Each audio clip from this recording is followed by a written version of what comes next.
వివాదాలు రెచ్చగొట్టే వాళ్ళ జోలికి పోమాకండి, ప్రతిస్పందించమాకండి. మనం ఉంటాయి చిన్న చితక అభిప్రాయ భేదాలు ఉంటాయి, అక్రాస్ ద టేబుల్ కూర్చొని మాట్లాడుకుంటాం. కానీ ఎవరు కూడా ఆవేశకావేశాలకు లోను కావద్దు, అన్నెసరీ గ్యాప్ వైడెన్ చేయొద్దు ఉన్న గ్యాప్ని అనే పద్ధతిలో. ఆ గ్యాప్ ఉన్నా మేమేదో కూర్చొని మాట్లాడుకుంటామని. అయినా కూడా కొన్ని చోట్ల ఏంటంటే మీ నాయకులు ద్వితీయ శ్రేణి నాయకత్వం విరతాళ్ళు వేసుకొని మరీ మాట్లాడేస్తున్నారు. ఇంకా తట్టుకోలేక ఆయన నేరుగా లెటర్ రిలీజ్ చేయాల్సి వచ్చింది. వాసు గారు, ముందుగా మీకు ప్యానెల్లో ఉన్న పెద్దలకి 99 వీక్షకులకి గుడ్ మార్నింగ్ అండి. అంటే ఇప్పుడు మా అధ్యక్షుల వారు ఇప్పుడు ఒక్కసారే కాదండి, ప్రతిసారి ఎప్పుడంటే ఏదైనా ఒక వివాదం రేపాలను లేకపోతే అవి ఏదైనా ఒక ప్రయత్నం జరిగినప్పుడు మాత్రం ఇక్కడ మా జనసేన పార్టీలో ఉన్న కార్యకర్తలు, సెకండ్ లీడర్స్ అందరూ అంటే యువత ఎక్కువగా ఉండడం వల్ల వాళ్ళు వెంటనే కౌంటర్ అటాక్ చేయడానికి ముందుంటారు. సో వాళ్ళందరినీ కట్టడి చేసే భాగంలో కొంచెం సంయమనం పాటించండి, అవసరం లేని విషయాల గురించి మీరు మాట్లాడకండి, అంటే కూటమికి విఘాతం కలిగించేలాగా మిగతా పార్టీల నాయకులను కానీ కార్యకర్తలను కానీ మీరు క్రిటిసైజ్ చేయొద్దు. వాళ్ళు ఏదన్నా ఒకవేళ తూలినా మీరు మళ్ళీ దాన్ని కౌంటర్ అటాక్ చేయొద్దు అని ఇప్పుడే కాదు ఎప్పుడు చెప్తారు. ఈసారి ఇంకా కొంచెం స్ట్రాంగ్ గా చెప్పారు.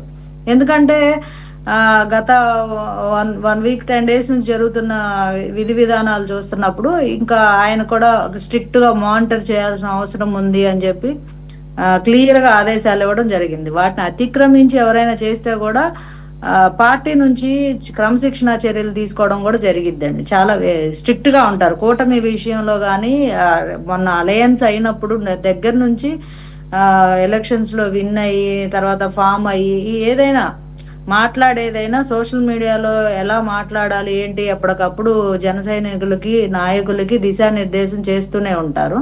దానిలో భాగంగా గతంలో మొన్న 10 రోజుల నుంచి జరుగుతున్న వాటి మీద కూడా పరిశీలించి వాళ్ళకి ఇంకా క్లియర్ గా ఆదేశాలు ఇవ్వడం జరిగింది అందరికి. సో మేమందరం ఏంటంటే ఆయన ఏం చెప్పినా దానికి ఫాలో అవుతాం. ఎందుకంటే అఫీషియల్ అకౌంట్స్ నుంచి నాయకుల నుంచి కానీ లేకపోతే కార్యకర్తల నుంచి కానీ శతగ్ని టీం నుంచి కానీ ఇంకా కోర్ జనసేన నెంబర్స్ అకౌంట్స్ నుంచి కానీ ఎలాంటి ప్రతిస్పందన రాలేదు. మీరు గమనించినట్టయితే ఏదో ఒకటి నేను అంటే జరిగినప్పుడు ఒక టీడీపీ కార్యకర్త అఫీషియల్ హ్యాండిల్ నుంచి వచ్చిన ఒక ట్వీట్ ని నేను రీట్వీట్ చేస్తూ పవన్ కళ్యాణ్ గారు ఒక్కళ్ళే బాధ్యత తీసుకుంటే ఎట్లా, రాష్ట్రం కోసం అందరూ తీసుకోవాలా, ఆయన ఒక్కళ్ళే తీసుకోవాలా బాధ్యత అని ఒక కొటేషన్ పెట్టినందుకు నాకు వెంటనే ఫోన్ చేశారు ఆఫీస్ నుంచి, మీరు ఇట్లాగా ప్రతిస్పందించకూడదు అని. సో అంటే మాకు అంత స్ట్రిక్ట్ మానిటరింగ్ ఉంటది కాబట్టి సో ఇంక మేము కూడా ఓకే, ఎందుకు అది ఎవరో అసలు ఆ అకౌంట్ ఎవరో కూడా తెలియదు మీకు, వాళ్ళు టీడీపీ వాళ్ళని మీరు ఎట్లాగా గెస్ చేస్తారు. సో ముసుగులో చాలా కోవట్లు కూడా ఉంటారు. సో మీరు రియాక్ట్ అయ్యారంటే as a official spokes person అది కరెక్ట్ కాదమ్మా అని చెప్పారు. సో తర్వాత ఆ అకౌంట్ ఎంక్వైరీ చేసి ఏంటంటే అది ఒక పేటిఎం అకౌంట్ లాగా ఉంది. ఇంక తర్వాత నేను చూడలేదు అసలు ఆ అకౌంట్ పరిశీలన కూడా చేయలే, జస్ట్ కనపడితే ఇంక ఆయన ఒకళ్ళే బాధ్యత తీసుకోవాలా అన్నట్టుగా నేను స్పందించిన దానికి వెంటనే పార్టీ నుంచి అంటే అలాంటి స్పందన చెప్పారు ఆయన. అది ఆ ఫేక్ అకౌంట్ ట్రాప్ లో పడమాకండి అని చెప్పాడు. అది కొంచెం అలర్ట్ చేశారు. అంటే ఇప్పుడు మేము అన్ని చూసి మాట్లాడే పర్సన్సే ట్రాప్ లో పడిపోతుంటే ఇంకా ఉడికి రక్తంతో ఆవేశంతో ఉండే యువత ఉంటుంది మాకు యాక్చువల్ గా.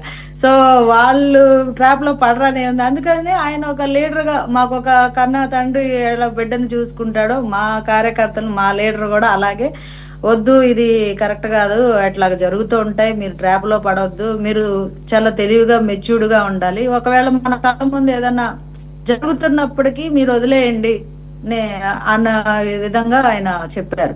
సో అది మంచి విషయమే కదా, ఒక పార్టీ కార్యకర్తలను క్రమశిక్షణలో అంటే ఎస్పెషల్లీ జనసేన లాంటి అంటే దాదాపు 10 నుంచి 15 లక్షల మంది యువత డై హార్డ్ గా వర్క్ చేస్తుంటారు ఆన్లైన్ ఆఫ్లైన్.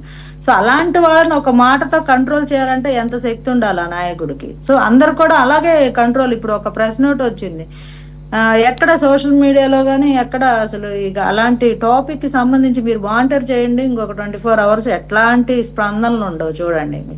సో అట్లా అంత కంట్రోల్ చేయగల క్యాపబిలిటీ ఉన్న లీడర్ కాబట్టి మేము ఇంత కూటమి అంటే యూఆర్ ఫార్చునేట్ అండి, ఒక రకంగా మీరు అదృష్టవంతులు. ఎందుకంటే తెలుగుదేశం లాగా పైనుంచి ఒక అన్టోల్డ్ ఇన్స్ట్రక్షన్ ఇవ్వటం, తర్వాత ఏమో ఏదో రగడ జరిగితే మళ్ళీ వెంటనే కన్నెర్ర చేయటం, ఆగ్రహించడం, ఆ తర్వాత దానికి సంబంధించిన లెటర్స్ రిలీజ్ చేయటం, ఇవి లేవు.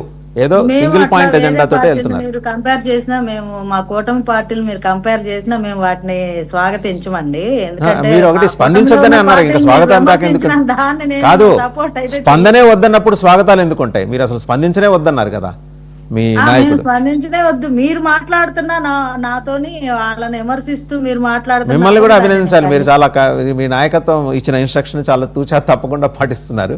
రైట్, ఒకసారి సురేంద్ర నాయుడు గారి దగ్గరికి వెళ్ళాను.